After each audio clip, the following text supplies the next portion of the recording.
Hey there, in this video we'll be talking about function overloading. Overloading is a process where you make multiple symbols in a program that are named the same thing. This is commonly done with functions. We can also do it with operators, and you'll see that in another video. So I'm in Visual Studio, and what I'd like to demonstrate is it's function overloading, but we haven't talked much about function overloading, and I don't talk about it explicitly in our intro class because it's something that comes somewhat naturally. But in this course, we want to know a lot more about the details, the intricacies of how C++ works. And for that, we need to understand and think a little bit more about what decisions the compiler has to make in order to produce our programs. So in this program, I'm going to make a function. Let's call it print number, and it's a boring function. Here we go.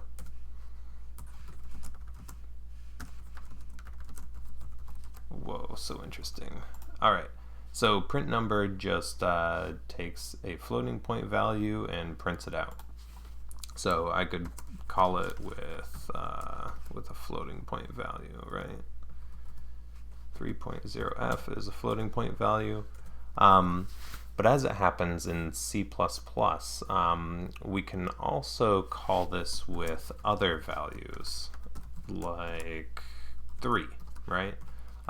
3 here happens to be an integer literal, but the compiler knows that it can convert an integer into a float, no problem.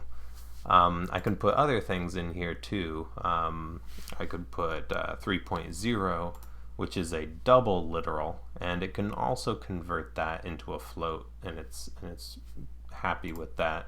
There's a chance of losing information because a double can hold more digits than a float can. But in C++, there are implicit conversions that happen when a number or a value can be converted automatically without really messing up your program. C++ allows the compiler to do that. Now I could have say another version of the same function, print number, but it takes a double instead. So I could have it do something totally different for doubles, like this is a double, and then print that thing out. Alright, so two functions that have the same identifier, print number, and the only difference is, well, the biggest difference is in what arguments it takes. The return type can also vary. They can be different return types, but that can't be the only way that they vary. You need to think, how does the compiler know which one to call?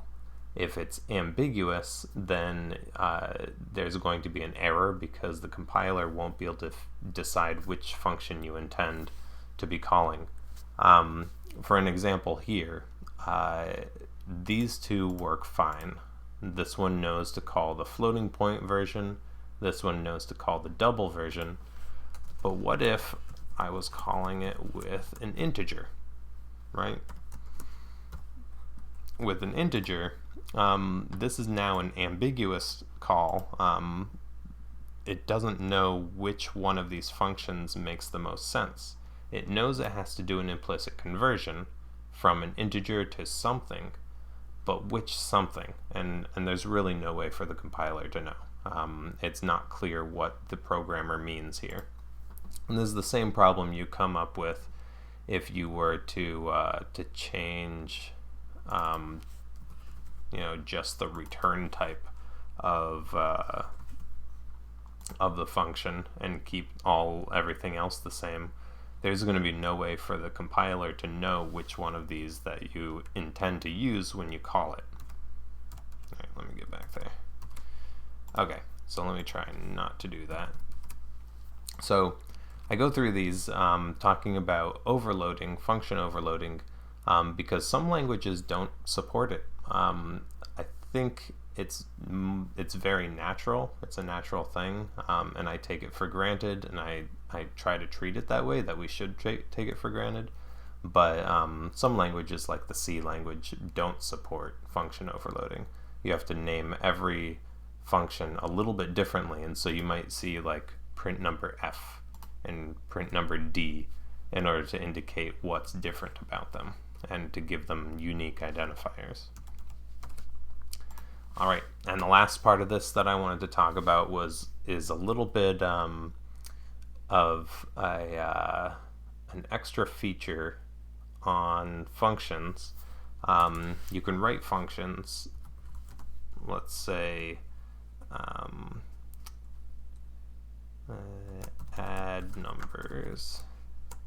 Let me make this return an integer.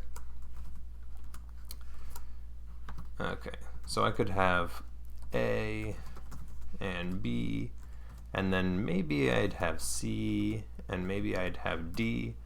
I could imagine that there might be different versions of this same function in order to add different numbers of numbers, right? There are 4 arguments here. I could return A plus B plus C plus D. I could make other versions of this overloaded. Maybe it only takes 3 or whatever. But I could also recognize that int D here is sort of optional, or I optionally give it a value, because if it was 0, it wouldn't really change my result at all. So what I could do in this case is use optional or default arguments by specifying the argument with an equals sign and then a default value for it. So this would do the exact same thing. It would produce a function, and I could call it with 3 arguments, or I could call it with 4 arguments. And if I call it with only 3, it uses the default value for D. And so I get the effect of that other version as well. All right, so this can be used even further with all types of variables, values, and multiple of these, e equals 0 or 5 or whatever. And there's only a couple of rules about it. You can, in C++, these default values have to go at the end. They have to be the last values or the last arguments in the list here, because if you leave off values, it's going to assume that you are leaving off the last ones. And that's pretty much it. That's most of the important stuff anyway. I'll see you in the next video.